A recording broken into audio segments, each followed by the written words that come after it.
Wajah asli Dinar Candi terekam kamera wartawan, cuek dibilang jelek. Dinar Candi cuek dibilang jelek setelah wajah aslinya terekspos kamera wartawan.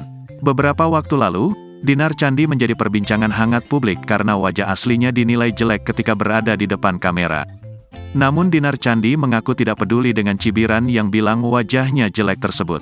Kalian pikir aku bakal bikin pembelaan di lambe-lambean muka aku di kamera wartawan burik? Bodoh amat, ujar Dinar Candi dikutip dari akun TikTok @NihPartyClub1 pada Minggu, tanggal 17 September tahun 2023. Dinar Candi menambahkan bahwa dirinya tidak menjual kecantikan selama berkarya di dunia hiburan. Oleh karena itu, dia juga tidak merasa harus dipuji. Kalian suka sama aku, kalian suka sama kelakuan aku, kata dia. Suka dengan kejujuran aku, suka dengan tingkah laku aku, itu yang aku mau, sambungnya. Mantan kekasih Ridho Ilahi ini kemudian mengatakan bahwa dirinya memiliki nyali yang besar. Ya walaupun aku kecil, pendek, tapi kan nyalinya besar, ungkap disc joki tersebut.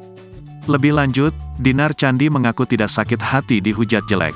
Bodoh amat mau dibilang burik. Emang iya, di sini ada kerutan. Ya wajar lah, aku nggak pernah pengen dibilang cantik. Cantik seksi di luar sana banyak, 5 jutaan, pungkasnya. Sikap cuek Dinar Candi ini pun kemudian dibanjiri pujian dari netizen. Tapi Dinar Candi cantik kok aslinya. Itu kayaknya kamera deh, lihat aja daunnya kontras banget, ucap warganet. Itu kameranya kontras, paham nggak? Padahal aslinya nggak gitu, ujar yang lain.